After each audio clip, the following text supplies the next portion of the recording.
Flight is a phenomenon that has long been a part of the natural world. Birds fly not only by flapping their wings, but by gliding with their wings outstretched for long distances. Smoke, which is composed of tiny particles, can rise thousands of feet into the air. Both these types of flight are possible because of the principles of physical science. Likewise, man-made aircraft rely on these principles to overcome the force of gravity and achieve flight. The dream of being able to fly is likely as old as the ability to think abstractly. Our earliest human ancestors looked at birds, majestically spreading their wings and flying high over the mountains, and dreamed of ways to do what birds do. Throughout history, countless records have demonstrated man's fascination with flight. While the true origin of this quest to fly has long been lost, the reason behind it is quite obvious. As humans, we are hardwired with the desire to see the world, to visit the great landscapes that we have yet to lay eyes upon. The Renaissance in Europe, from the 14th to 17th century, witnessed a creative explosion in architecture, art, music, politics and science. Famous Renaissance artist and inventor Leonardo da Vinci developed the early drafts for a rational aircraft. According to Bernoulli's principle, the air passing over the top of an airfoil or wing must travel further and hence faster than air traveling a shorter distance under the wing in the same period, but the energy associated with the air must remain the constant at all times. The consequence of this is that the air above the wing has a lower pressure than the air below the wing, and this pressure difference creates the lift. Aircraft are kept in the air by the forward thrust of the wings or airfoils, through the air. The thrust driving the wing forward is provided by an external source, in this case by propellers or jet engines. It is generally recognized that Woodward and Orville Wright were the first to perform manned-powered flight in 1903. Nevertheless, they were not at all the first to attempt flight. It is an exceptional trait of early aviation history, in contrast to other technical disciplines, that many, during an extended period of time, tried in vain to conquer the skies. Eventually success was achieved in developing the correct basis and methods enabling the construction of wings capable of sufficient lift and engines capable to provide enough propulsive thrust. To keep the weight down, the engine block was cast from aluminum, the rare practice at the time. The Wright-Taylor engine had a primitive version of a carburetor, and had no fuel pump. They posited that airplane propeller design should look more like a wing than a screw.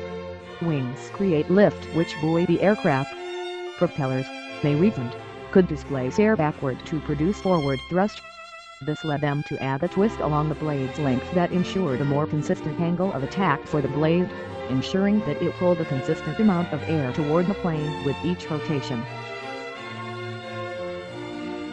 Most insects rely on two pairs of wings, which join or overlap so they work together as a single pair. Insect wings are one of nature's lightest structures, lacking bone and muscle. They're made of chitin, an extremely tough material that also composes an insect's hard outer skin. Chitin is a polysaccharide, a chemical compound that forms fibrous molecules in which hydrogen atoms bond to produce extra strength. A network of veins also lends insect wings extra support. Wings on insects, bats, birds, and airplanes share a similar shape, called an airfoil. They're curved on top and flat on the bottom. Some insects achieve flight through the direct action of a muscle on each wing. One set of flight muscles attaches just inside the base of the wing, and the other set attaches slightly outside the wing base.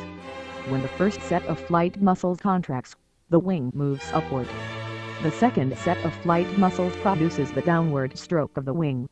The two sets of flight muscles work in tandem, alternating contractions to move the wings up and down, up and down. In the majority of insects, flying is a bit more complex. Instead of moving the wings directly, the flight muscles distort the shape of the thorax, which, in turn, causes the wings to move. When muscles attached to the dorsal surface of the thorax contract, they pull down on the tergum. As the tergum moves, it draws the wing bases down, and the wings, in turn, lift up. Another set of muscles, which runs horizontally from the front to the back of the thorax, then contract. The thorax again changes shape, the tergum rises, and the wings are drawn down.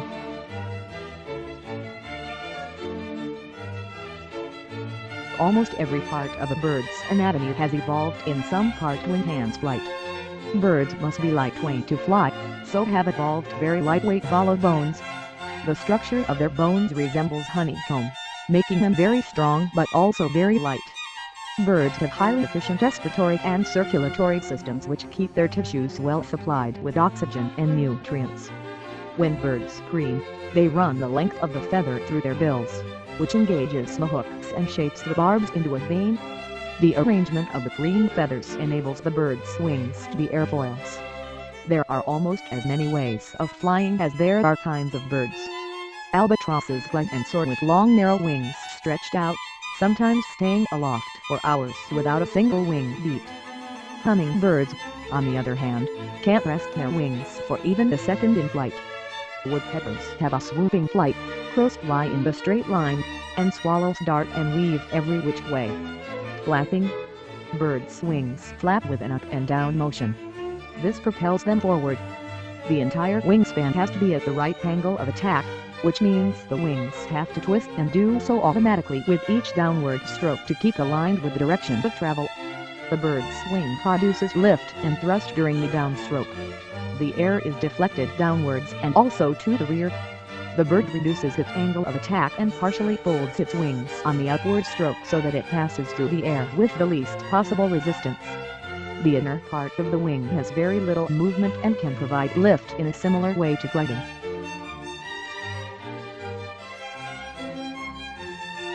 Thrust is a force that moves an aircraft in the direction of the motion. It is created with a propeller, jet engine, or rocket. Air is pulled in and then pushed out in an opposite direction. One example is a household fan. Drag is the force that acts opposite to the direction of motion. It tends to slow an object. Drag is caused by friction and differences in air pressure. An example is putting your hand out of a moving car window and feeling it pull back. As an aircraft's speed increases, drag on the aircraft generally increases much faster. Doubling the speed makes the airplane encounter twice as much air moving twice as fast, causing drag to quadruple. Drag, therefore, sets practical limits on the speed of an aircraft. Today aircraft are shaped to minimize drag. The fuselages of airliners, the supporting struts on aerobatic biplanes, the enclosures surrounding fixed landing gear, and other exposed surfaces are all streamlined. The problem facing aviation engineers was that, as an airplane approached the speed of sound, the air molecules around the wings created drag, forcing the plane to work harder to maintain its speed. Jet engines derive thrust by ejecting the products of combustion in a jet at high speed. The turbine engine that passes all the air through the combustion chamber is called a turbojet. Because its basic design employs rotating rather than reciprocating parts, the turbojet is far simpler than a reciprocating engine of equivalent power, weighs less, is more reliable, requires less maintenance, and has a far greater potential for generating power. Many variants of gas turbine engines, such as those seen on most airliners, collect the necessary air through fan-like rotary compressors. The ramjet, however, doesn't use a compressor. Instead, the airplane builds up speed, which forces air through forward-facing vents in the engine. In this model, the aircraft's speed naturally compresses the air necessary for combustion.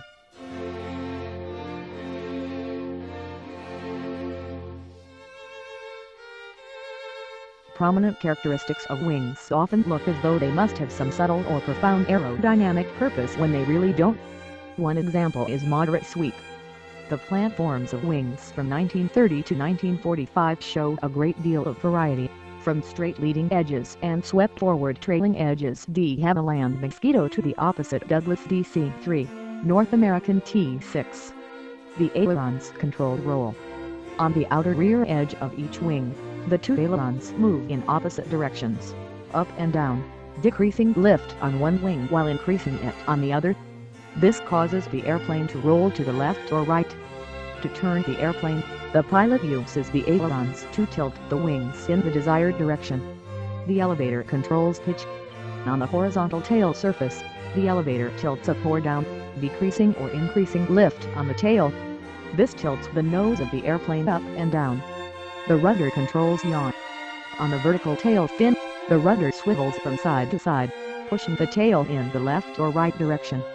A pilot usually uses the rudder along with the ailerons to turn the airplane. When the control column is shifted to the right by a pilot or by the autopilot, more often than not the aileron on the right wing is then raised while the aileron on the opposite wing drops down. They move opposite each other. The act of raising the aileron on the right wing reduces the lift on the right wing, and when wings have a reduction in lift, they drop. Here, the right wing dips down in a controlled turn to the right. Flaps are both lift and drag devices. Deploying flaps allows the pilot to descend and maintain lift at a much slower speed on approach. At the same time, deploying flaps provides drag, which slows the aircraft. On most jetliners today, there are inboard flaps and outboard flaps, with the inboard flaps being closest to the fuselage. They are deployed in degrees as the aircraft descends for landing.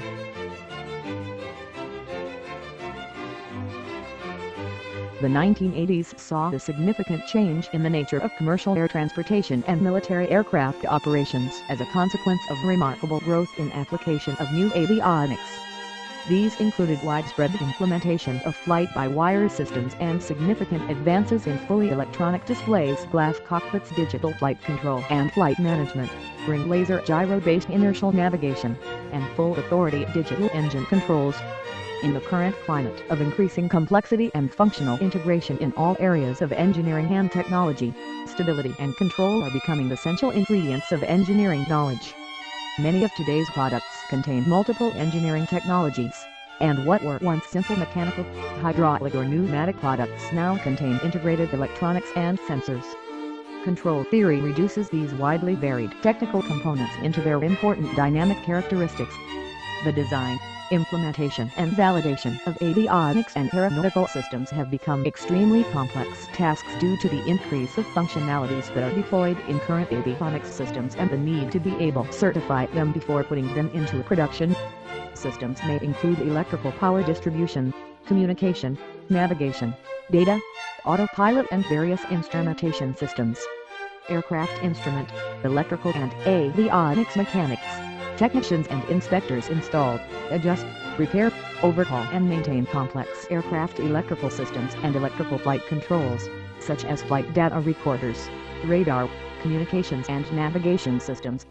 Today's aircraft are loaded with electric motors, flight instruments and heaters, and the avionics and electronic controls have made flight profitable, safe and efficient.